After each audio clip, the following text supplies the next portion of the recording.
ಗರಿ ಗರಿಯಾದ ಜಿಲೇಬಿ ನೋಡಿ ಇನ್ಸ್ಟೆಂಟಾಗಿ ಎಷ್ಟು ಬೇಗನೆ ಮಾಡ್ಕೊಳ್ಬೋದು ಅಂತ.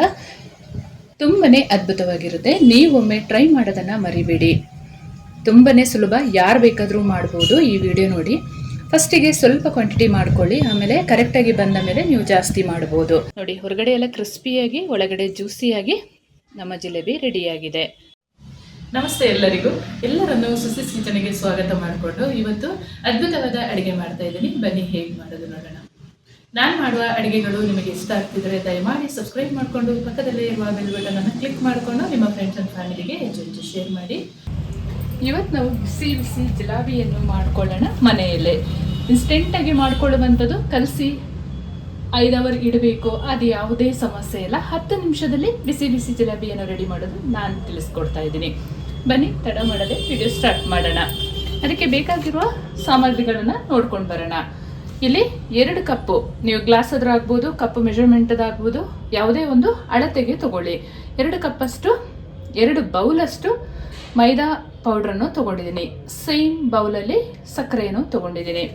ಇಲ್ಲಿ ಸ್ವಲ್ಪ ಕುಂಕುಮದ ಹೂವನ್ನು ತೊಗೊಂಡಿದ್ದೀನಿ, ತುಂಬ ಚೆನ್ನಾಗಿರುತ್ತೆ. ಇಲ್ಲಿ ನಾನು ಪೈನಾಪಲ್ ಎಸೆನ್ಸನ್ನು ಹಾಕಿ ಮಾಡ್ತಾ ಇದ್ದೀನಿ. ನೀವು ರಾ ಪೈನಾಪಲ್ನ ಕೂಡ ರುಬ್ಬಿ ಮಾಡ್ಕೊಳ್ಬೋದು. 1 ಲೆಮನನ್ನು ತೊಗೊಂಡಿದ್ದೀನಿ, ಯಾಕೆಂತೇಳಿದರೆ ಸಕ್ಕರೆ ಪಾಕ ಕ್ರಿಸ್ಟಲೈಸ್ ಆಗದಿರಲಿ ಅಂತ. ಇದನ್ನು ಫುಡ್ ಕಲರನ್ನು ನಾನು ಯೆಲ್ಲೋ ಕಲರ್ ಅಂದರೆ ಲೆಮನ್ ಯೆಲ್ಲೋ ಕಲರನ್ನು ತೊಗೊಂಡಿದ್ದೀನಿ.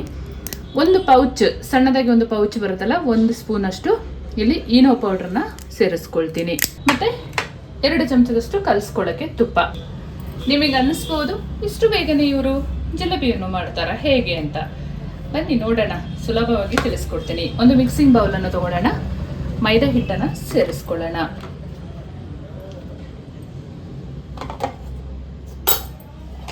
ಇದಕ್ಕೆ 2 ಚಮಚದಷ್ಟು ತುಪ್ಪ ಸೇರಿಸ್ಕೊಂಡು ಚೆನ್ನಾಗಿ ಕಲಿಸ್ಕೊಳ್ಬೇಕು. ತುಪ್ಪ ಮತ್ತು ಮೈದಾ ಹಿಟ್ಟೆಲ್ಲ ಚೆನ್ನಾಗಿ ಮಿಕ್ಸ್ ಆದರೆ ತುಂಬಾನೇ ಚೆನ್ನಾಗಾಗುತ್ತೆ. ನಾನಂತೂ ಯಾವಾಗೆಲ್ಲ ಜಿಲೇಬಿ ತಿನ್ನಬೇಕು ಅನಿಸುತ್ತೆ ಅವಾಗೆಲ್ಲ ಇದೇ ರೀತಿಯಲ್ಲಿ ಮಾಡ್ಕೊಳ್ತೀನಿ.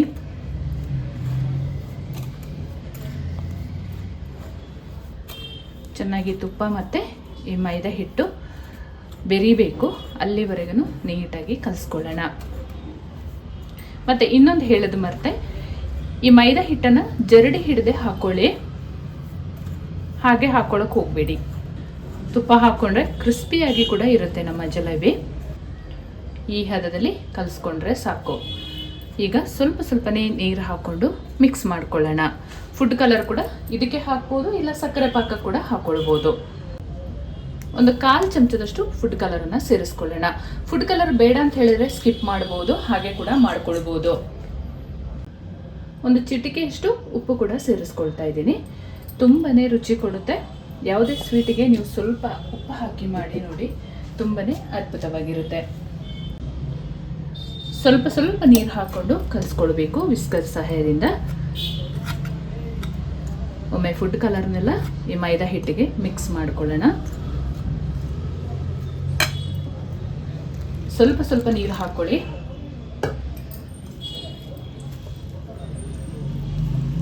ಇಡ್ಲಿ ಹಿಟ್ಟಿಗಿಂತ ಸ್ವಲ್ಪ ತೆಳ್ಳಗೆ ಮಾಡಿಕೊಂಡ್ರೆ ಆಯಿತು. ಒಂದು 4 ನಿಮಿಷ ಚೆನ್ನಾಗಿ ಬೀಟ್ ಮಾಡ್ಕೊಳ್ಬೇಕು. ಆಮೇಲಿಂದ ಈನೋ ಪೌಡರ್ ಮತ್ತು ಎಸೆನ್ಸ್ ಏನಿದೆ ಅದನ್ನು ಹಾಕ್ಕೊಂಡ್ರೆ ಆಯಿತು. ಒಂದು 5 ಡ್ರಾಪ್ಸ್ ಅಷ್ಟು ಪೈನಾಪಲ್ ಎಸೆನ್ಸನ್ನು ಸೇರಿಸ್ಕೊಂಡ್ರೆ ಆಯಿತು.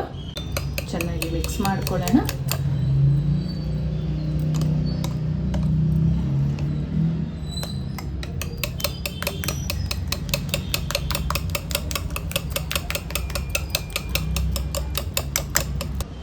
ಒಂದು ಅರ್ಧ ಚಮಚದಷ್ಟು ಈನೋ ಪೌಡ್ರನ್ನ ಸೇರಿಸ್ಕೊಂಡು ಸ್ವಲ್ಪ ನೀರು ಹಾಕ್ಕೊಳ್ಳೋಣ. ನೀಟಾಗಿ ಮಿಕ್ಸ್ ಮಾಡ್ಕೊಳ್ಳೋಣ.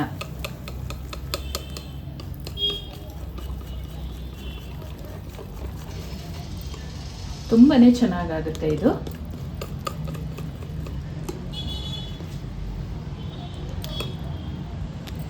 ಚಂದ ಮಿಕ್ಸ್ ಮಾಡಿಕೊಂಡು ಸಕ್ಕರೆ ಪಾಕ ರೆಡಿ ಮಾಡ್ಕೊಳ್ಳೋಣ. ಸಕ್ಕರೆ ಪಾಕ ಮಾಡೋಕ್ಕೆ ಒಂದು ಪಾತ್ರೆ ಬಿಸಿಗೆ ಇಟ್ಕೊಂಡು ಸ್ವಲ್ಪ ನೀರನ್ನು ಹಾಕ್ಕೊಂಡಿದ್ದೀನಿ. ಸಕ್ಕರೆ ಹಾಕ್ಕೊಳ್ಳೋಣ. ಯಾವ ಬೌಲಲ್ಲಿ ಸಕ್ಕರೆ ಹಾಕೊಂಡಿದ್ದೀವಿ ಅದೇ ಬೌಲಲ್ಲಿ ಒಂದು 1/4 ನೀರು ಸೇರಿಸ್ಕೊಳ್ಳೋಣ.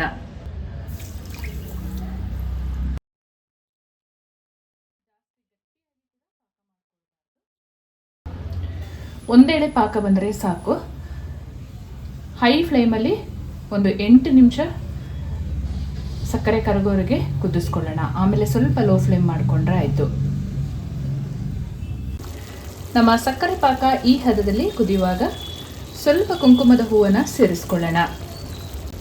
ಒಂದು ಏಲಕ್ಕಿನ ಕೂಡ ಹಾಕೊಳ್ತಾ ಇದ್ದೀನಿ. ಒಮ್ಮೆ ಚೆಕ್ ಮಾಡ್ಕೊಳ್ಳೋಣ. ಈ ರೀತಿಯಲ್ಲಿ ಜಸ್ಟ್ ಒಂದೆಳೆ ಪಾಕ ಬಂದರೆ ಸಾಕು. ಇವಾಗ ಲೆಮನ್ ಜ್ಯೂಸನ್ನು ಸೇರಿಸ್ಕೊಳ್ಳೋಣ. ಪಾಕಕ್ಕೆ ಜಿಲೇಬಿ ಹಾಕೊಳ್ಳುವಾಗ ಗಟ್ಟಿ ಆಗದಿರಲಿ ಪಾಕ ಅಂತಷ್ಟೇನೆ.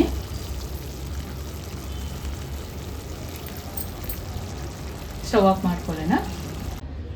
ಪಾಕಕ್ಕೆ ಜಿಲೇಬಿ ಹಾಕೊಳ್ಳುವಾಗ ಪಾಕ ತೀರಾ ಬಿಸಿ ಇರಬಾರ್ದು, ಅದೊಂದು ಗಮನದಲ್ಲಿ ಇಟ್ಕೊಳ್ಬೇಕು.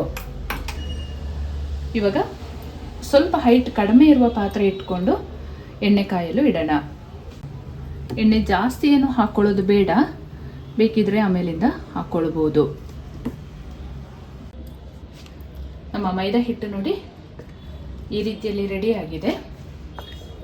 ಚೆಂದ ಒಮ್ಮೆ ಮಿಕ್ಸ್ ಮಾಡಿಕೊಂಡು ಆಮೇಲೆ ಸಾಸ್ ಬಾಟಲಿಗಾದರೂ ಹಾಕ್ಕೊಳ್ಬೋದು, ಇಲ್ಲ ಎಣ್ಣೆ ಕವರ್ಗಾದರೂ ಹಾಕ್ಕೊಳ್ಬೋದು, ಹಾಲಿನ ಕವರ್ಗಾದ್ರೂ ಯೂಸ್ ಮಾಡ್ಬೋದು. ನೋಡಿ ಈ ರೀತಿಯಲ್ಲಿ ಲೇಯರ್ ಆಗಿ ಬರಬೇಕು. ಇದು ಕರೆಕ್ಟ್ ಆದ ಹದ. ಸೇಮ್ ಇಡ್ಲಿ ಹಿಟ್ಟಿಗಿಂತ ಸ್ವಲ್ಪ ತೆಳ್ಳಗಿದ್ರೆ ಸಾಕು. ನೀವು ಫಸ್ಟಿಗೆ ಮಾಡ್ಕೊಳ್ಳುವಾಗ ಸ್ವಲ್ಪ ಕಡಿಮೆ ಕ್ವಾಂಟಿಟಿಯಲ್ಲಿ ಮಾಡ್ಕೊಳ್ಳಿ, ಆಮೇಲಿಂದ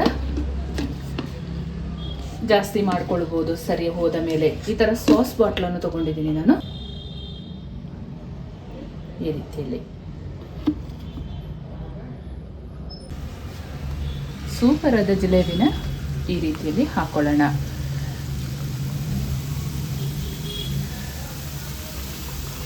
ಅಗಾಲ ಪಾತ್ರೆ ಇದೆ, ಜಾಸ್ತಿ ಹಾಕ್ಕೊಳ್ಬೋದು. ಸ್ವಲ್ಪ ಈ ದೊಡ್ಡ ಬಬಲ್ಸ್ ಎಲ್ಲ ಕಡಿಮೆ ಆದ ಮೇಲೆ ಉಲ್ಟಾ ಮಾಡಿ ಕ್ರಿಸ್ಪಿಯಾಗಿ ಬೇಯಿಸ್ಕೊಳ್ಬೇಕು. ಫಸ್ಟ್ ಹಾಕಿದೆ ನೋಡಿ, ಅದು ಕ್ರಿಸ್ಪಿಯಾಗಿ ರೆಡಿಯಾಗಿದೆ.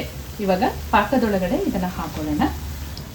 ಕ್ರಿಸ್ಪಿಯಾಗಿಯೇ ಫ್ರೈ ಮಾಡ್ಕೊಳ್ಬೇಕು. ಉರಿ ಸ್ವಲ್ಪ ಕಡಿಮೆ ಮಾಡ್ಕೊಳ್ಬೇಕು. ಹೈ ಫ್ಲೇಮ್ ಇಟ್ಕೊಂಡ್ರೆ ಬೇಗ ಕಪ್ಪಾಗುತ್ತೆ, ಒಳಗಡೆ ಎಲ್ಲ ಅಷ್ಟೊಂದು ಕ್ರಿಸ್ಪಿನೆಸ್ ಬರಲ್ಲ.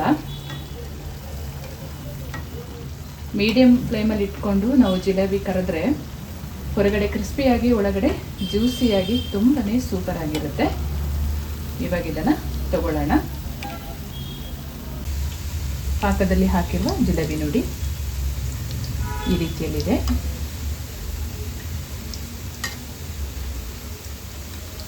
ಒಂದು 5 ರಿಂದ 6 ನಿಮಿಷ ಇದ್ರೆ ಸಾಕು.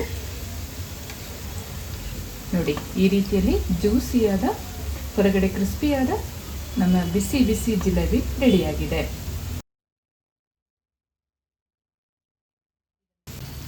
ನೀವು ನೋಡಿದ್ರಲ್ಲ ಫ್ರೆಂಡ್ಸ್, 10 ನಿಮಿಷದಲ್ಲಿ ಎಷ್ಟು ಈಸಿಯಾಗಿ ಜಿಲೇಬಿನ ಮನೆಯಲ್ಲೇ ಮಾಡ್ಕೊಳ್ಬೋದು ಅಂತ. ಈ ರೀತಿಯಲ್ಲಿ ಕಲರ್ ಕೂಡ ಸ್ವಲ್ಪನೂ ಚೇಂಜ್ ಆಗಬಾರ್ದು. ಇವಾಗ ಪಾಕದೊಳಗಡೆ ಸೇರಿಸ್ಕೊಳ್ಳೋಣ. ದೊಡ್ಡ ಜಿಲೇಬಿ ಬೇಕಾದರೂ ಹಾಕ್ಕೊಳ್ಬೋದು.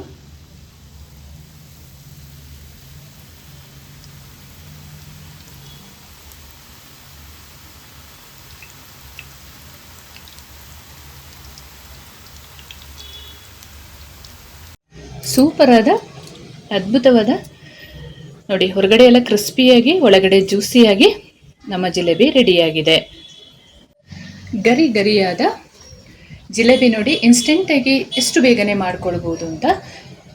ತುಂಬನೇ ಅದ್ಭುತವಾಗಿರುತ್ತೆ. ನೀವೊಮ್ಮೆ ಟ್ರೈ ಮಾಡೋದನ್ನು ಮರಿಬೇಡಿ. ತುಂಬನೇ ಸುಲಭ, ಯಾರು ಬೇಕಾದರೂ ಮಾಡ್ಬೋದು. ಈ ವಿಡಿಯೋ ನೋಡಿ ಫಸ್ಟಿಗೆ ಸ್ವಲ್ಪ ಕ್ವಾಂಟಿಟಿ ಮಾಡ್ಕೊಳ್ಳಿ, ಆಮೇಲೆ ಕರೆಕ್ಟಾಗಿ ಬಂದ ಮೇಲೆ ನೀವು ಜಾಸ್ತಿ ಮಾಡ್ಬೋದು. ಹಾಗೆ ನಾನು ಮಾಡುವ ಅಡುಗೆಗಳು ನಿಮಗೆ ಇಷ್ಟ ಆಗ್ತಿದ್ರೆ ದಯಮಾಡಿ ಸಬ್ಸ್ಕ್ರೈಬ್ ಮಾಡಿಕೊಂಡು ನಿಮ್ಮ ಫ್ರೆಂಡ್ಸ್ ಆ್ಯಂಡ್ ಫ್ಯಾಮಿಲಿಗೆ ಹೆಚ್ಚು ಹೆಚ್ಚು ಶೇರ್ ಮಾಡೋದನ್ನು ಮರಿಬೇಡಿ. ಹಾಗೆ ಲೈಕ್ ಮಾಡಿಕೊಂಡು ವಿಡಿಯೋ ವಾಚ್ ಮಾಡಿ. ಮುಂದೆ ಅದ್ಭುತವಾದ ಹೊಸ ಅಡುಗೆಯೊಂದಿಗೆ ನಿಮ್ಮನ್ನು ಭೇಟಿ ಮಾಡ್ತೀನಿ. ಅಲ್ಲಿವರೆಗೂ ತುಂಬ ಹೃದಯದ ಧನ್ಯವಾದಗಳು.